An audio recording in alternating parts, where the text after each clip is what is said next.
보시면서 오늘이 목사님 새벽에 말씀하신 것처럼 성금요일입니다. 성금요일, 거룩한 금요일이 된 것을 주님께서 오늘 십자가에 못 박혀서 돌아가신 날이죠. 그래서 새벽에 목사님 말씀하신 것처럼 그건 영어로 Good Friday라고 이야기합니다. 그러니까 아주 좋은 금요일. 그러니까 영어로 쓰는 사람들이 말할 때는 그러니까 슬픔보다는 더 큰 게 있다는 거죠. 그 왜 기쁠까요? 예수 죄인이니까 잘 죽었다. 그를 기념하는 것이 아니라 예수님께서 죽으셔서 나에게 생명을 주시고 나를 구원하셨다는 그것을 한마디로 말하기 위해서 Good Friday, 아주 좋은 금요일, 그날을 이야기하는 거죠. 그래서 오늘 금요일은 예수님께서 십자가에 못 박히시고 돌아가신 그날을 이렇게 시계로 이렇게 표현했는데 글자 안 보이죠? 저도요, 안 보이더라고요.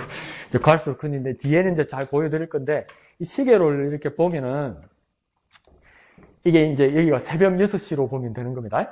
근데 이제 전날 예수님께서 밤에 잡히시는 거죠. 밤에 잡혔는데 이게 뭐냐면 재판을 언제 받았냐면 밤중에 받았습니다. 첫 번째 재판이 뭐냐면 산헤드린, 유대인을 해당해서 산헤드린 간밤에 그 안나스와 가야바가 재판을 했는데 예수님이 재판하는데 이거 다 불법입니다. 불법. 해 뜰 때 해야 됩니다. 해 뜰 때. 근데 해가지고 새벽 6시에 이제 빌라도에다가 유대 총독 빌라도에게 다시 재판을 해부하는 거죠. 왜요? 판단은 할 수 있는데 산헤드린이 로마의 식민지 하에 있기 때문에 그 집행을 할 수가 없는 거예요. 그러니까 로마 총독에게 새벽 6시에 사람 깨워가지고 재판하는 거죠. 이게 벌써 두 번째 재판이 되는 겁니다. 그 빌라도가 신문을 해보니까 제가 안 보이거든요. 그러니까 누구한테 또 갖다 넘기냐고 분봉왕 헤롯이 있습니다. 그 대헤롯이 아니면 헤롯 안티파스라는 사람이 있습니다. 갈릴리 베레아 지역을 그 구역을 맡은 사람. 그 예수님이 원래 어디 출신입니까? 갈릴리 나사렛 출신이죠. 갈릴리 나사렛 출신이니까 그 헤롯에게 그 빌라도가 넘겨줍니다. 그러니까 헤롯이 대우받았다는 그 느낌 때문에 억수로 기분 좋아해요. 웃기고 자빠졌죠, 완전. 예수님 잡아가지고 막 뺑뺑 돌리는 거예요. 그래갖고 예수님을 진짜 헤롯이 한번 보고자 했는데 못 봤는데 이번에 그 빌라도가 넘겨줘가지고 이런 죄인인데 니 어떻게 판단하냐면서 넘겨준 거예요. 그러니까 자기가 대우받았다고 좋아요. 근데 이 헤롯도 그 죄를 찾지 못합니다. 그러면서 또 그러니까 다시 빌라도에게 넘깁니다. 이거 벌써 재판이 몇 번째입니까? 네 번째죠? 그래서 빌라도가 이제 아무리 생각해봐도 제목으로 넘길 게 없거든요. 그러니까 그 제목이 아니면 정치적인 문제인데 정치성이 없으니까. 그런데 그러니까 이 유대인의 명절이 있어서 바라바와 예수님 사이에서 근데 사람들이 누굴 원합니까? 바라바를 원하니까. 가만히 생각해 보십시오. 지금 밤에서 새벽 사이에 재판을 4번을 받았어요. 그 바라바는 언제 잡혔을까? 훨씬 전에 잡혔죠. 근데 예수님은 그날 밤부터 해서 재판 4번 받고 사형 언도 받고 사형 집행 들어가는 겁니다, 이게. 그래서 여기 이렇게 딱 수평으로 돼 있죠? 여기 구자라고 돼 있는데 이게 뭐냐면 그때 그 로마 달력으로는 3시인데 이제 우리 시계로 보면 9시입니다. 오전 9시에 십자가를 못 박게 됩니다. 그날 재판받고 그날 새벽에 재판받고 아침에 사형 집행되는 거죠. 이런 법이 어디 있습니까? 그러니까 성경에는 3시로 돼 있죠, 그죠? 그럼 우리 시계로는 그게 9시가 되는 겁니다. 9시.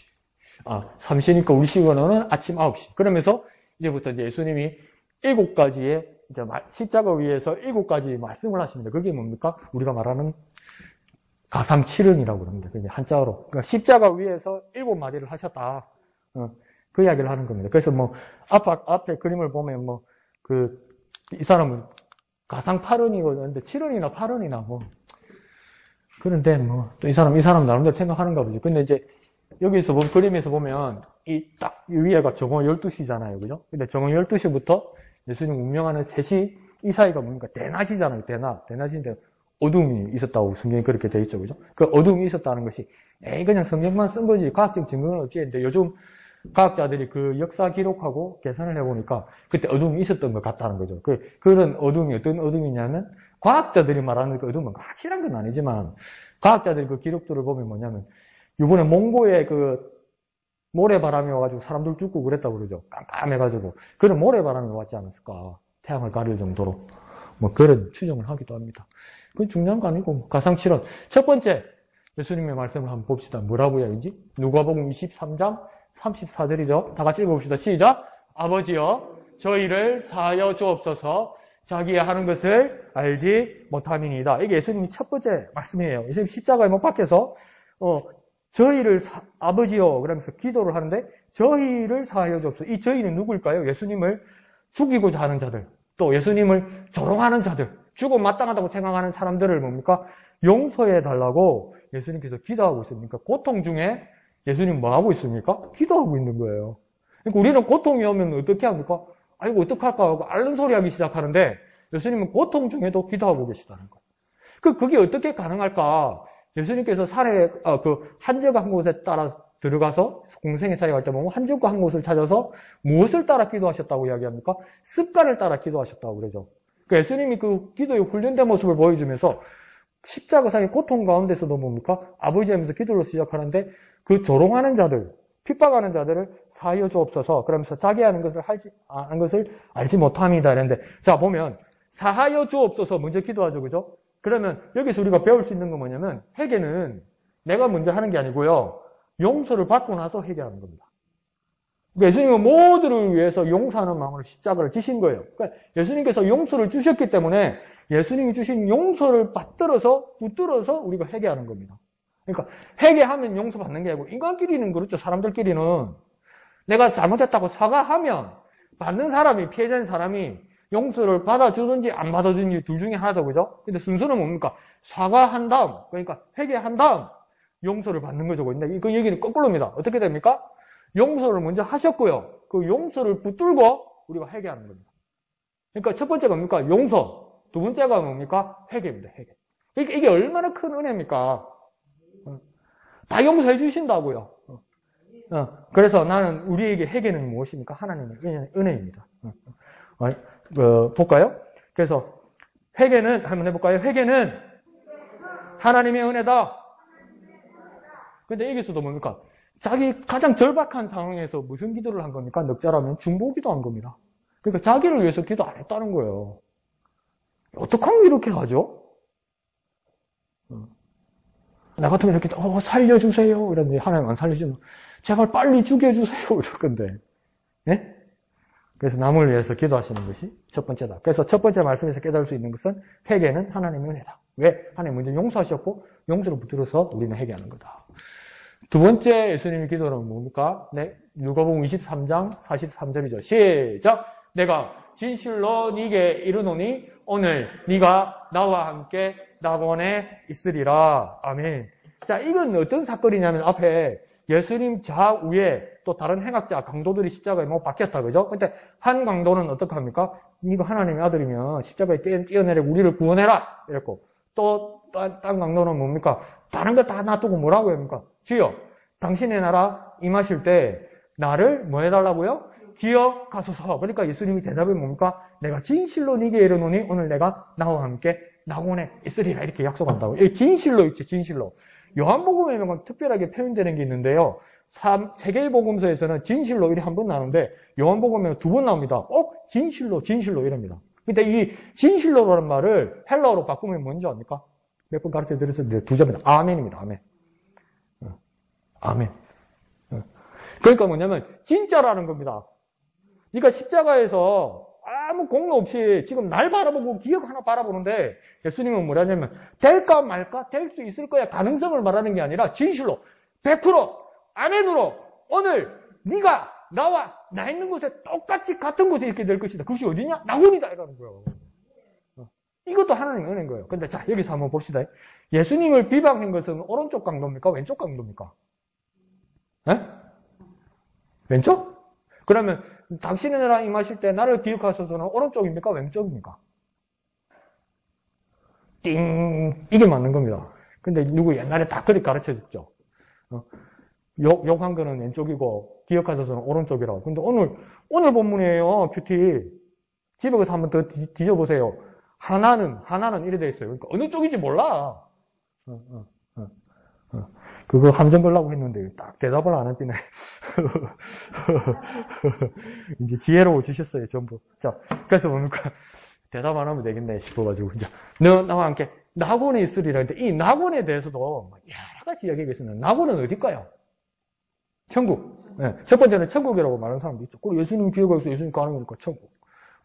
두 번째가 또 복잡하게 말하는 사람들은 뭐냐면 천국은 아니다라는 거예요. 그 중간 단계라고 이야기하는 사람도 있어요. 왜 그러냐면, 자, 보세요. 예수님께서 다시 이 세상을 오셔서 이 세상으로 재림하실 줄 믿으시면 아멘 합시다. 그러면 선한 자와 악한 자를 구분하고 심판하고 판단하시는 거 믿으시면 아멘 합시다. 자, 그러면 그 모든 선한 자, 하나님의 자녀가 된 사람들은 하나님 나라로 이끄심을 믿으시면 아멘 합시다. 자, 그런데 다 모든 백성을 심판하려면 우리 이전에 돌아가신 분들도 심판 받습니까? 안 받습니까? 예수님 오실 때. 심판 받죠? 그러면 천국에 가 있는 사람이 요거같이 내려오시 심판받으라면 좋습니까? 안 좋습니까? 누가 내려올 거냐고. 그러니까 이거 나고는 또 다른 곳이라고 말하는 사람도 있어요. 근데 뭐 어떤 사람들은 그래 예수 믿어서 결국 마지막 종착지는 천국이니까 그걸 뭘 복잡하게 이야기하는 사람 이런 사람도 있습니다. 그래서 나고는 다르고 천국 다르다고 말하는 사람도 있고 예수 이름으로 그냥 천국 가는 거죠. 그렇게 말하는 사람도 있고 예수님은 천국 왔다 갔다 한 거 아니에요. 그러면 강도 내려고 나고 갔다가 천국 갔다가 사흘 만에 부활한다고 또 와가지고 제자한테 보여주고 40일 같이 있다가 또 천국으로 이렇게 갔다. 이상한데 이러는 사람도 있고 예수님이니까 가능하지 이러는 사람도 있고 근데 그건 아닙니다. 연옥. 가톨릭에서 말하는 연옥은 아닙니다. 중간에 그런 이야기는 없습니다. 그래서 여기서도 뭡니까? 기억해달라고 예수님께 구했는데 한 강도가 예수님은 뭡니까? 확신으로 말합니다. 확신으로. 그러니까 가능성을 가지고 던진 거예요. 당신 나라 임하실 때 나를 기억해 주십시오. 한번 기억해 주십시오. 이러면서 가능성을 가지고 예수님께 던졌는데 예수님은 진실로 아멘으로 하면서 확신해 주신 거예요. 확신으로 주신 거예요. 그러니까 우리가 살아갈 수 있는 비결은 뭐냐면 예수님의 확신에 대해서 믿음을 가지는 겁니다. 불가능하잖아요. 우리가 무슨 능력으로 손가락에 불 한 개도 하늘로 못 올라가는데 무슨 우리 같은 사람이 이 벌레 같은 우리가 무슨 하나님 나라를 간다는 겁니까? 그건 예수님은 뭡니까? 진실로 내 아멘으로 그러니까 예수님이 말씀하신 것을 의지해서 가는 거고 우리는 어떻게 기도할 수 있습니까? 주여 나를 기억하소서. 그 간절함만 가지고도 예수님을 향해 주님 나를 기억하소서. 우리가 기도할 때 주님 나를 기억하소서. 이럴 때 예수님은 뭐라고 되십니까? 아멘으로 진실로 네가 나하고 같이 있을 것이다. 그러니까 그 어디나 주 예수 모신 곳이 어디입니까? 하늘나라고요. 좋죠? 그 다음 세 번째가 봅시다. 세 번째는 이제 요한복음 19장 26절에서 27절의 말씀인데 이걸 가상 7원인데 가상 8원이라고 말하는 이유는 뭐냐면 이 26절을 3, 27절을 네 번째라고 말하는 사람이 있고 그러면 8개가 되는 거고요. 이걸 하나로 묶으면 7개의 말이 되는 겁니다. 그래서 보통은 이 하나로 묶죠. 그러면 먼저 두 줄만 먼저 읽어볼까요? 시작! 여자여 보소서 아들입니다. 그러면 예수님이 누구한테 하는 이야기겠습니까? 예수님이? 이 여자는 누구일까요? 네, 마리아에게 한 이야기죠. 여자여 보소서 아들. 근데 요한복음에서 말할 때 예수님이 어머니 마리아를 여자여라고 말한 적이 두 번 있는 겁니다. 이거 한번 나오고 그 앞에 언제입니까? 어디에서? 누구 집에서? 가나? 혼인집 잔치집에서. 이 집에 뭐가 떨어졌다? 포도주가 떨어졌다. 그러니까 예수님께 도와달라고 마리아가 말하니까 그러니까 여자 이게 무슨 상관입니까? 내 때가 아직 이르지 않은 줄 알지 못하니까 그런단 말이에요. 그러니까 한국말로 그냥 직역해버리면 뭡니까? 이런 싸가지 엄마한테 여자여가 뭐야? 응? 근데 트로트 노래처럼 유현상 옛날에 트로트 노래인가 여자여 너는 울고 있는 자카드만 뭐 하나님의 아들이라고 엄마도 없나? 이게 아니고 첫 번째 해석은 어떤 거냐면 그 당시에 아람어나 유대인들에게 여자라고 말하는 것은 어머니 이상으로 극존칭하는 것이다. 그렇게 말할 수 있고 여자여 보소서 아들입니다 이러잖아요. 그 자기 아들은 누구입니까? 예수님 자신을 말하는 거잖아요. 마리아 내 당신의 아들이라고 말하는 겁니다. 내가 인간으로서 당신을 어머니로 인정한다는 거죠. 어머니를 이때까지 모셨다는 거죠. 그러니까 우리가 큰 사역 한다고 큰 일 한다고 가족 못 돌보고 인간적인 모습이 없는 건 그건 영적인 사람이 아니죠. 그래서 구한말 시대에 기독교 한국 선교가 시작됐던 기독교에서 대부분 북미 지역의 선교사들이 조선에 이제 기독교를 뿌리를 내렸죠. 그 중에 또 특이한 케이스가 어떤 케이스가 있냐면 일본 기독교인들에게 이렇게 복음을 배워서 한국 교회에서 이렇게 일을 했던 사람들 중에 두 사람이 있습니다. 최태용하고 김교신이라는 사람이 있습니다. 그래서 최태용은 어떤 사람이냐면 여러분 진해도 몇 번 봤을 건데 그 교회가 복음교회라고 전북 김제에 있어요. 전북 김제. 그래서 토요일쯤 되면 막 여기 버스 대절해가지고 김제까지 교회 간다고 하는 사람 있지 않던가요? 그 교회에도 복음교회에 서 있고. 그게 뭡니까? 채태용의 그 교단 사람들입니다. 교단이 크지도 않다 보니까 주말마다 그 교회를 가서 합숙하면서 예배하는 거예요. 뭐 이단이고 그렇진 않아요. 그 다음 이제 또 누구냐면 그 김교신이라는 사람이 있습니다. 그런데 이 사람들이 다 누구냐면 일본의 우찌무라 간조에게 이 복음을 배운 사람입니다. 근데 이분들이 이제 단점이 뭐냐면 무교회주의자죠. 무교회주의자. 그게 문제이긴 하지만 김교신 선생 같은 경우에는 상당히 영향을 많이 끼쳤죠. 그분이 만든 잡지가 기억이 안 나네. 조선 뭔데. 거기에 보면 하여튼 절절하게 많이 써 있습니다. 근데 이분이 재밌는 게 뭐냐면 목회를 한 건 아니고 기독교의 가르침을 가르쳤는데 일제시대 때 고등학교 선생님을 했는데 그 고등학교 선생님 때 운동장을 빌려주고 운동하게 하고 그렇게 배려를 해줬는데 그 배려하면서 운동장에서 운동하면서 배웠던 학생이 누군지 압니까? 김유선 선생님 밑에서 그게 송기정입니다. 송기정이 있는데 우리 조카가 사지 말고 베를린 올림픽 마라톤 금메달 딴 사람. 그게 김교신 선생님. 근데 김교신 선생이 하도 그 훌륭한 가르침을 하고 하니까 어떤 사람이 저를 제자로 받아주십시오. 이런 한 청년이 나타난 거예요. 이런저런 이야기를 하다 보니까 뭐냐면, 저 지방의 시골에 우리 노모가 계신데, 그게 문제라는 게 뭐가 문제냐면, 그러니까, 노모가 혼자 사시는데, 내가 노모에 대한 모정을 내가 뿌리치고, 내가 주위의 복음을 위해서, 여기, 선생님한테 요 경성에서 배우려고 그러니까, 김유선 선생님이 했어요. 집에 가서 부모님 모시라고 그러죠. 여기 와서 부모님을 뒤로하고 하나님 말씀대로 그건 하나님의 뜻이 아니라는 거죠. 그러니까 내가 뭘 가르쳐 줄 수 있는 사람이 아니라는 거죠. 그 예수님도 뭡니까? 그 하나님이 큰 위대한 일을 하면서도 뭡니까? 마리아에게 나는 당신의 아들입니다. 그렇게 했죠. 그리고 또 어떤 분들은 이 이야기를 뭐라고 이야기하냐면 목사님께서 전에 지난주에 말씀하셨습니까? 창세기 3장 15절에 보면 이제 아담과 하와가 선악과를 따먹고 그다음에 이제 막 하나님 앞에 혼나고 뱀도 막 저주를 받고 이럴 때 하나님 뭐라고 했냐면 여인들의 후손은 뱀의 머리를 상하게 할 것이다 이렇게 했단 말이에요.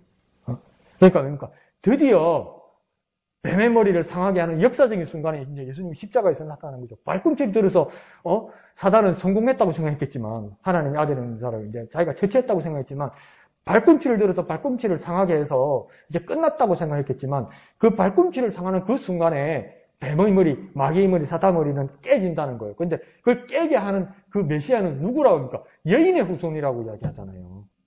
그러면 예수님에게 그 여인의 후손이면 예수님은 후손이 된다면 그 여인은 누구입니까? 이 마리아 아닙니까? 그러니까 이 이야기는 뭐냐면 드디어 당신의 아들이 이루었다 이 말입니다. 창세기에 하나님께서 약속하시고 예언하셨던 그 일이 드디어 당신의 아들로서 여인의 후손으로서 나 예수가 이루었다 이 말입니다. 아주 기쁜 거죠. 그런 이야기를 복잡하게 하는 사람도 있습니다. 자, 그 다음 밑에가 뭡니까? 보라, 네 어머니라 이러죠. 누구에게 보라고 했을까요? 자, 무슨 복음서입니까? 글자 잘 안 보입니까 이것도? 무슨 요한복음이죠. 그럼 누구한테 말한 게겠습니까 예수님? 네, 요한한테 얘기한 거. 모르면 눈치라도 있어야 되는 거예요. 요한에게 이야기한 거예요. 요한에게 보라, 네 어머니라. 이 어머니는 누굴 말하는 거겠습니까? 네, 마리아. 네. 그러니까 요한에게 이 마리아를 봉양하기를 부탁한 겁니다. 그렇게 보는 사람도 있고. 그래서 그 유세비우스 교회사에서 보면 이게 어떤 이야기가 있냐면 예수님 이제 돌아가시고 부활하시고 제자들과 40일간 계시고 하늘로 승천하시고 사도행전에 보면 이제 엄청난 사역들을 제자들이 해 나가잖아요. 근데 그 초창기에 잠시 베드로와 요한이 짝을 이루어서 사역을 하다가 그 이후에 행적이 거의 보이지 않습니다. 그 왜 행적이 없었을까 하면 마리아 모신다고 사역 제대로 못했어요. 초창기에는. 그러니까 이게 별별 생각도 안 들겠습니까 이게. 나는 이 할매 모신다고 나는 묵해도 뭐 이런 마음이 들지 않았겠어요. 근데 그 예수님의 12제자 중에 11명, 이제 유다는 먼저 가고, 그 다음 마띠아가 대신 들어왔죠, 그죠? 그 11명의 제자들이 전부 일찍 다 순교합니다. 그런데 요한 혼자 자연사하죠, 자연사. 그래서 한 100세 가까이 살았다고 이야기하죠. 그리고 한 90세 정도 되었을 때 이 요한복음을 썼다고 이야기합니다. 그러니까 마태, 마가, 누가복음과 달리 요한복음은 또 다른 관점입니다. 그러니까 나이 들어서 예수님 행적을 추억하면서 적으니까 기억이 선명하지 못할 수는 있어도 뭐 수치가 선명하지 않을 수 있어도 뭡니까? 그 깊은 깨달음 있잖아요. 나이 들어서 느껴지는 깊은 깨달음 그거 있죠, 그거. 그 어릴 때 우리가 인생을 살면서도 어릴 때 차마 몰랐던 거 어른들이 말하면 뭐 잘해라 뭐 어떻게 해야 된다 할 때 뭐 또 그런 이야기야 너도 나이 먹으니까 그 말이 맞네 이런 거 있죠. 요한이 그런 마음으로 요한복음을 쓰는 겁니다. 그 은혜가 임한 거죠. 그리고 또 복잡하게 말하는 사람은 뭐라 합니까? 요한 네가 진리의 완성을 한 그 여인을 어머니로 모시라 이 말입니다. 그러니까 그 뱀의 머리를 상하게 하는데 그걸 낳게 하신 예수의 어머니다. 그분을 모시는 것이다. 이렇게 이야기하기도 하는 거죠. 그냥 인간적으로 봐도 뭡니까? 예수님이 마리아를 향해서 정말 안타까운 거죠. 그죠? 부모가 돌아가시면 산에다 묻고 자녀가 죽으면 왜 된다고요? 가슴에다 묻는데 가슴이 묻는다는 말은 뭡니까? 아니자 묻힌다는 거죠. 그러니까 십자가에서 달려서 그 어머니를 바라봤을 때 얼마나 그 아들로서 그 마음이 자기 아픈 것도 아픈 거지만 그 어미의 마음을 찢어지는 게 얼마나 괴로웠겠습니까? 이런 말하면 어떤 사람은 이단이라 그러는데 예수님 인성도 가지고 신성도 가졌다며. 예수님 사람 아닙니까? 사람이 아니모니다. 사람이에요. 예수님이 사람이에요. 우리를 위해 돌아가시는 겁니다. 상당히 그 찢어지는 그 마음을 우리가 상상할 수도 있는 겁니다. 그렇죠? 자, 그 다음이 네 번째입니다. 다 같이 한번 읽어볼까요? 시작. 나의 하나님, 어찌하여 나를 버리셨나이까? 이게 앞에는 이게 마태복음 27장 46절 이제 모든 문장에서는 뭐냐면 그 아람으로 있는 말을 먼저 하다 보니까 엘리 라마 사박다니 하셨는데 이 뜻을 해석하면 나의 하나님 어찌하여 나를 버리셨나이까 이렇게 한다는 말씀이죠. 그래서 엘리 라마 사박다니 이 말은 아람어입니다. 아랍어가 아니고 미음 아람어입니다. 이 아람어는 뭐냐면 헬라어도 아니고 히브리어와 가까운데 그러니까 구어입니다. 말하는 거. 그러니까 쓰는 글자가 아니고 말하는 거 있죠. 말하는 글자. 그러니까 우리 뭡니까? 집사님 식사하시스예? 이러잖아 우리. 근데 글로 쓸 때는 식사하시스예 안 쓰죠. 집사님 식사하셨어요? 이렇게 쓰죠. 그죠? 식사하시스예? 밥 먹었어요? 뭐하고 드셨어요? 전구지 부치 무스예. 근데 쓸 때는 뭐랍니까? 부추전 해 먹었어요. 이래 쓰죠. 그죠? 부추전 해 먹었어요. 쓰는 게 히브리어고, 전구지 찌짐 먹었어요. 이게 뭡니까? 아람어라는 겁니다. 뭔 말인지 이해가시죠? 그죠?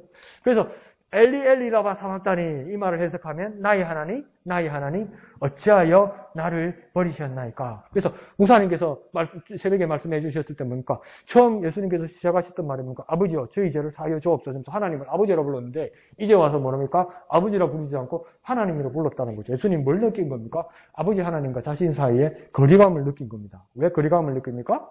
인간의 죄들을 다 짊어지고 십자가에 달린 모습을 보니까 뭡니까? 하나님과 거룩하신 하나님과 거리감을 느끼는 겁니다.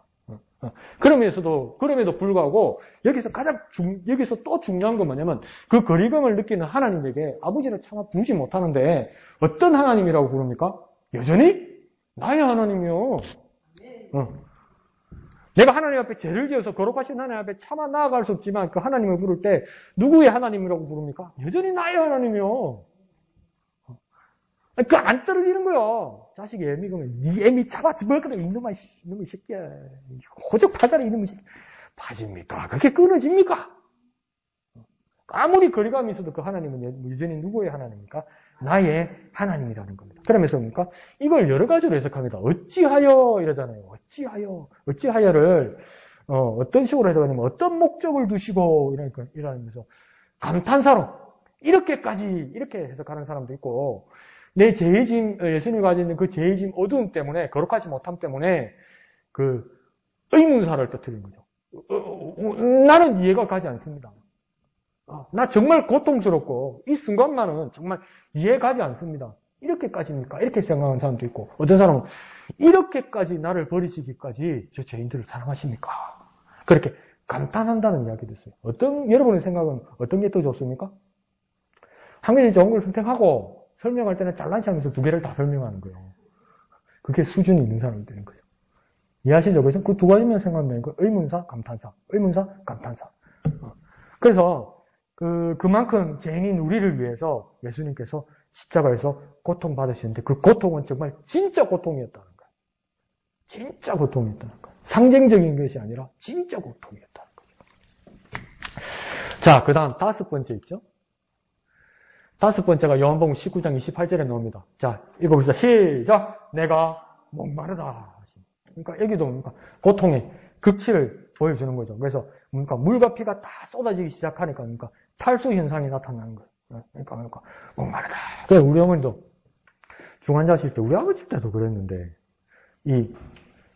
이제 이렇게, 마비가 오면, 한쪽이 이렇게 마비가 오면, 팔다리만 마비가 오는 게 아니래요.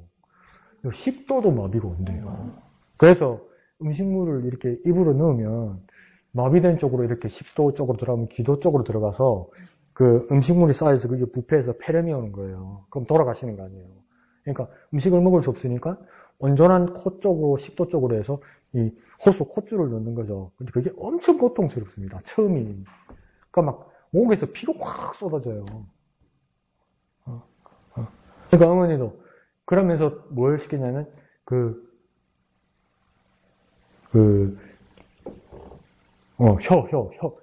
입술은 입술이고 혀 있죠. 혀가 꼭 자갈 같습니다. 자갈. 왜냐하면 그 물도 목적시게 합니다. 그러면 또 물도 이렇게 넘어가면 안 되니까. 그 보면 뭐 안타깝죠. 그래서 내가 아버지 삼성병원에 있을 때 아버지도 그랬거든요. 그때는 어떻게 했냐면 내가 사정을 하니까 물은 못 주고 꺼지에다가 물을 적셔가지고 입에 잠시 물게 하더라고요. 그걸 배워가지고 한 2번 했거든요. 그걸 의사가 보더니 그것도 못하게 하더라고요. 그 얼마나 고통스럽겠어요, 그게, 어머니가. 지금은 조금 촉촉해졌던데. 그러니까 예수님께서 그 십자가에 달려서 이 시간쯤 되면 이제 어두움이 있고 막 그 정오가 넘어가는 시간이니까 그러니까 인위적으로 막 피가 다 쏟아진 거 아니에요. 피가 쏟아지고 이제 막 마르는 거 아니에요. 그러니까 자기도 모르게 그냥 말이 나는 거죠. 내가 목마르다. 목마르다. 그러니까 우리말로 아이고 목마르다 이렇게 되는 거죠. 엄청난 고통이죠.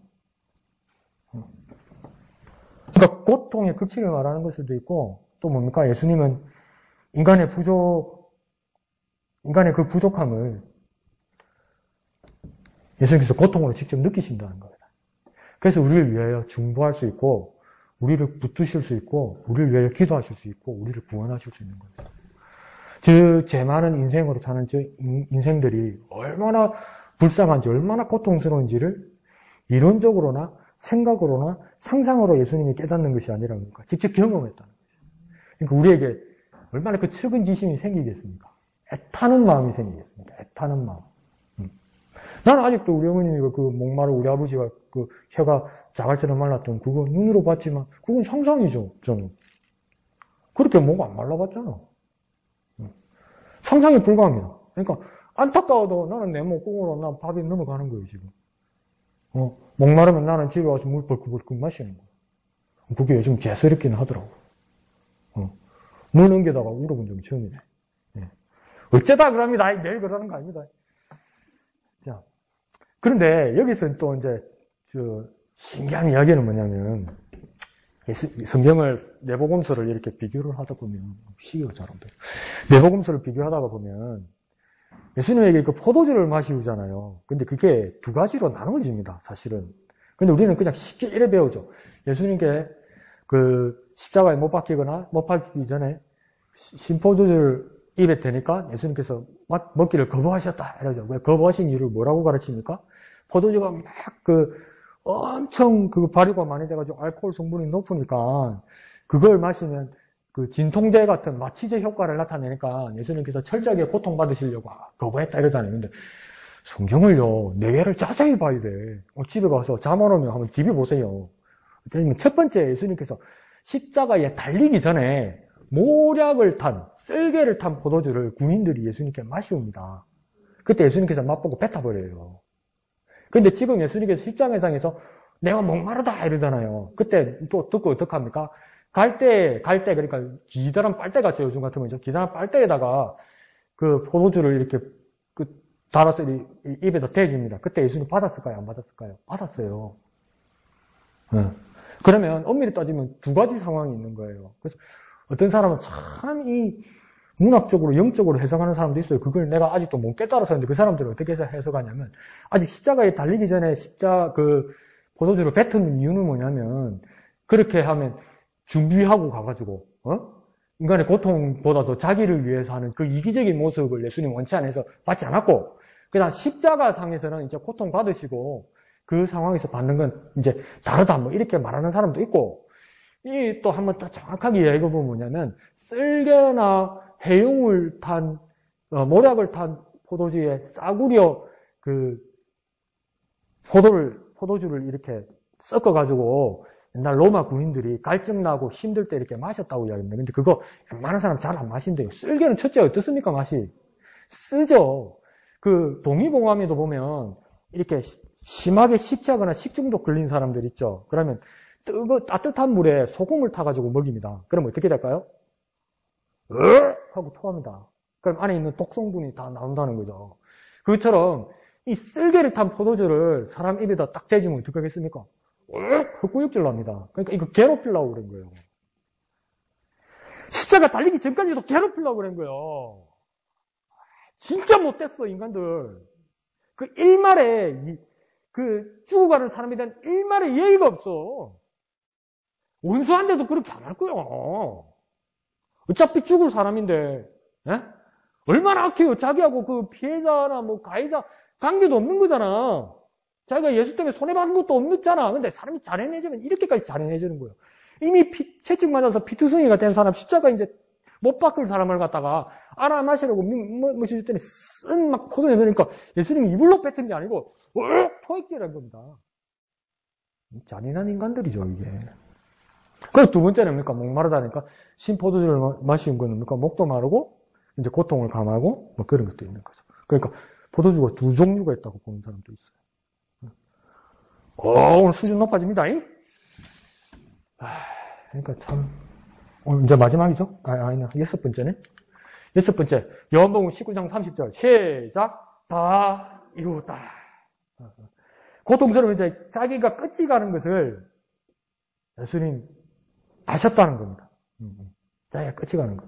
근데 끝이 간다는 걸 의사도 잘 모르는데. 내 밤에 우리 아버지 아프실 때 한 5번 불려갔는데 돌아가신다고 5번 빽 빠고 가면 빠고 전화 받을 때마다 가슴이 예수님은 아셨던 것 같아요. 다 됐구나. 근데 예수님 그 말이 뭡니까? 아이고 나 죽는다가 아니고 다 이뤘다. 무엇을 이뤘다는 걸까요? 여러분이 잘 알고 있는 것처럼 예수님께서 인류를 향한 구속, 심판, 마귀에 대한 심판, 그 구원을 다 이루었다는 겁니다. 그러니까 이게 뭡니까? 다 작업이고, 다 프로젝트고, 다 계획된 일이라는 거예요. 우연이나 사고나 그냥 억울한 일이 아니라는 거예요. 우리는 뭡니까? 우연히 갑자기 사고로 우리가 예상하지 못하는 곳에 사고를 당하기도 하고 우리가 운명을 당하는 것이 인간의 이치입니다. 그러니까 어느 할머니 보니까 어느 할아버지 보니까 며칠 안에 넘어가겠는데 네가 어떻게 알아? 의사도 모르는데. 그걸 어쩌다 우연히 맞으면 봐라 내가 맞춰. 뭘 맞춰? 소 뒷걸음질하다가 밟은 거지. 근데 예수님은 뭡니까? 예수님이 이렇게까지 하시는 겁니까? 고난받고 심판받고 고통받고 조롱받고 이렇게 운명하는 것 이게 다 뭡니까? 하나님 아버지와 예수님 사이에서 다 계획된 일입니다. 그럼 뭐 한다고 계획합니까? 우리를 위해서 그러셨다는 거예요. 그러니까 다 이루었다 할 때 뭡니까? 누굴 바라보고 있습니까? 우리를 바라보시는 거예요. 너를 위해서 다 이루었다 이라니까. 야 뿌듯하다 다 했다 이것보다는 예수님은 뭡니까? 내가 너를 위해서 이제 다 이루었다. 남은 게 없다. 싹 다 했다. 이게 얼마나 감사한 날입니까? 그러니까 오늘이. 막 감격이 꽉 차지는데, 돌아가셨다네. 이러면 안 됩니다. 진짜. 그래 살면 안 됩니다, 인생. 자, 마지막 7번째. 누가복음 23장 46절 시작. 아버지여 내 영혼을 아버지 손에 부탁하나이다. 아멘. 자, 예수님께서 다 이룬 그 완성이 예수님께서 운명하는데 그 영혼이 누구에게 간답니까? 아버지의 손에 있다. 아버지의 손에. 하나님 아버지의 손에. 우리가 세상을 떠나갈 때 우리 가족이 세상을 떠나면 얼마나 마음 아프고 얼마나 슬픕니까? 그런 이야기 있다고 그러잖아요. 그 젊은 부부인데 남편이 갑자기 이렇게 돌연사에서 돌아가셨어요. 돌아가시는데 이제 교회장을 한 거죠. 그런데 막 부인이 너무 서럽게 울고 막 실신할 지경 정도로 막 우니까 목사님이 이제 위로하다가 안 되니까 소망을 이제 막 넣어주려고 하나님 나라 소망을 막 넣어주려고 좋게 말해도 안 되니까 이제 나무란 거예요. 여집사님 보고 주사님이 자꾸 서럽게 울어요. 울지 마. 왜 자꾸 울어? 믿음 없어? 남편 집사님 하나님 나라 갔잖아. 왜 울어? 매일 냉겨요. 그러니까 옆에 있던 그 남편의 친구인 사람이 이제 너무 화가 났던 거죠. 막 쌍욕을 하면서 천국? 지랄 천국? 막 그랬다는 거 아닙니까? 근데 그것도 뭐 너무 지나친 말이고 또 뭐 이것도 뭐 그렇게 바른 말도 아니지만 그래서 근데 그게 자기 가족이 떠났다는 것에 대해서 너무 서럽게 운다고 그래서 그게 천국에 울고 있는 사람은 천국에 대한 소망이 없다고 볼 수는 없습니다. 창세기에 잘 보면 막벨라굴에 사라를 아브라함이 안치했을 때 아브라함이 울었다고 그렇게 돼 있죠. 그리고 이삭도 뭡니까? 어머니를 여의고 나서 길에서 어느 광야입니까? 거기서 방황하고 있다고 그러죠. 묵상했다는데 무슨 묵상 방황했지. 방황하는데 뭡니까? 리브가를 이제 아내 된 리브가를 데리고 오니까 그 리브가를 만나서 이삭이 뭐 했다고 합니까? 큰 위로를 얻었더라 이러잖아요. 아내를 맞아서. 그러니까 우리 목사님 장가 보내주기 딱 그 이야기가 아니고 가족이 떠나면 사람은 우리 가족이 하나님의 부르심을 받았다고 하더라도 슬프고 서럽고 그런 건 맞아요. 그렇다고 막 마음껏 울어라 내가 그럴 수도 없지만 그 우는 사람에 대해서 마음도 우리는 또 이해해줘야 된다고요. 근데 예수님은 다 알고 계시니까 뭡니까? 내 영혼을 어디에 다가 그렇지만 우리가 이 결국에 궁극적인 믿음은 뭡니까? 그 영혼은 어디로 간다니까? 아버지의 손에. 그게 소망을 가지는 거예요. 아버지의 손에. 그러니까 그 슬픔을 이길 수도 없고 고통스럽다는 것은 인간의 인지상정이지만 결국 우리가 나중에 깨달을 수 있는 건 뭡니까? 아버지 손에 있다. 하나님 아버지 손에 있다. 그래서 예수님 자신의 영혼도 뭡니까?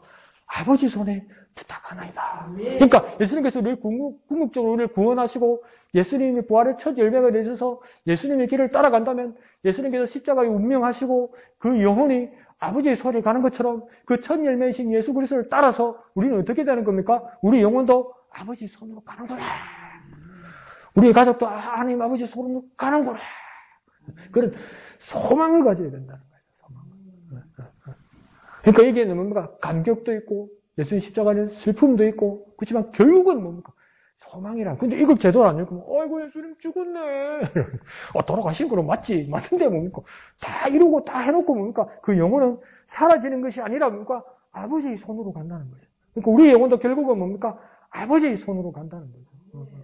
그러니까 우리 영혼은 누구에게 달려있습니까? 아버지의 손에. 누구의 손에요? 아버지 손에. 저와 여러분의 영혼은 누구의 손에요? 아버지의 손에. 누구의 이름으로요? 예수의 이름으로. 누구의 이름으로요? 예수의 이름으로. 어느 손에 있다고요? 아버지의 손에. 무엇이요? 내 영혼이요. 그런 소망을 가지는 저와 여러분 되었으면 좋겠습니다. 그래서 오후 3시에 예수님께서 운명하시는 겁니다. 그러니까 6시간이 달려있었어요. 이 얼마나 잔인한 거예요, 이게. 건강한 사람 사흘도 매달려 있어요. 이렇게까지 우리를 살아가셨다고요. 우리는 한 5분만 하면, 살려주세요. 그냥 찌기 주이소, 빨리 찌기 주이소. 이거밖에 더 하겠어요, 우리가? 근데 왜 이거 다 감당하십니까?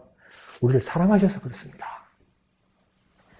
그 주님의 깊으신 사랑을 묵상하는 저와 여러분 되어서 이틀 후에 사흘 만에 올 그 부활주의를 막 고대하고 소망하고 막 기쁨으로 막 만나는 저와 여러분 되시길 부탁드립니다. 그에 앞서 기대하시라. 개봉막두 내일 새벽 5시 새벽 기도에 있습니다. 그래서 월요일부터 금요일까지 했던 것을 엑기스라고 하세요. 월요일부터 금요일까지 졸고 딴 정신 팔고 안 왔던 사람들 내일 토요일 오면 월요일부터 금요일까지 하는 거 쫙 요약해서 한꺼번에 빡 넣어드릴 테니까 밥 굶고 오세요. 밥 굶고 싹 다 채워가게. 무슨 여기 좀 밤에 가서 뭐 먹지 말고 다 채워가게 해서 내일 새벽을 기대하고 주님의 부활을 고대하는 저와 여러분 되시길 부탁드립니다. 그래서 말씀을 전하실 담임 목사님을 위해서 또 기도하고 그렇게 주무시는 이 밤 되시길 부탁드립니다. 다 같이 찬송하신 후에 기도하도록 하겠습니다.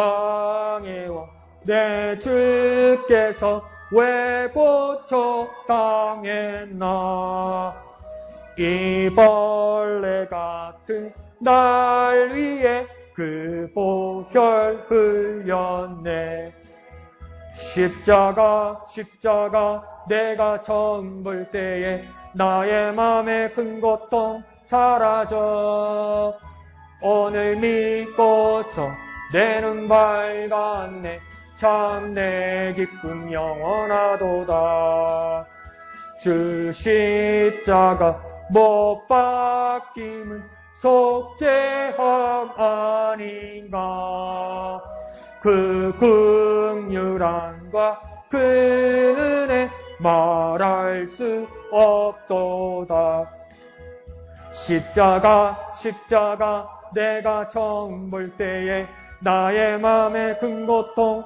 사라져 오늘 믿고서 내 눈 밝았네 참 내 기쁨 영원하도다 늘 울어도 그 큰 은혜 다 갚을 수 없네 나 주님께 몸 바쳐서 주의 일 힘쓰리 십자가 내가 처음 볼 때에 나의 맘의 큰 고통 사라져 오늘 믿고서 내 눈 밝았네 참 내 기쁨 영원하도다 아멘.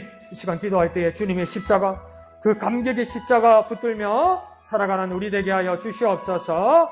다 내 영혼이 아버지 손에 있음을 내 영혼이 아버지 손에 있음을 그 부활을 소망하는 우리가 되게 하여 주시옵소서. 다 같이 기도하겠습니다.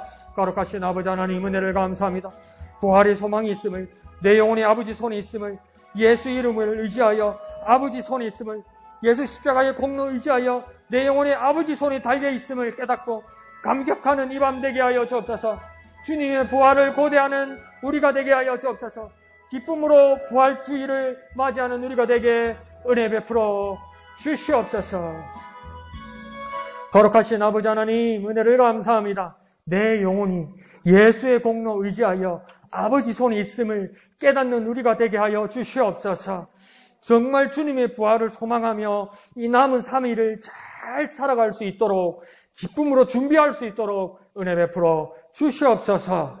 모든 것을 감사드리며 거룩하신 예수님의 이름으로 간절히 기도하옵나이다. 아멘. 하늘에 계신 우리 아버지의 이름을 거룩하게 하시며 아버지의 나라가 오게 하시며 아버지의 뜻이 하늘에서와 같이 땅에서도 이루어지게 하소서. 오늘 우리에게 일용할 양식을 주시고 우리가 우리에게 잘못한 사람을 용서하여 준 것 같이 우리 죄를 용서하여 주시고 우리를 시험에 빠지지 않게 하시고 악에서 구하소서. 나라와 권능과 영광이 영원히 아버지의 것입니다. 아멘. 주님 감사합니다. 주님 감사합니다. 주님으로 영광 거두어 주시옵소서. 주님의 부활을 소망하는 우리가 되게 하여 주시옵소서.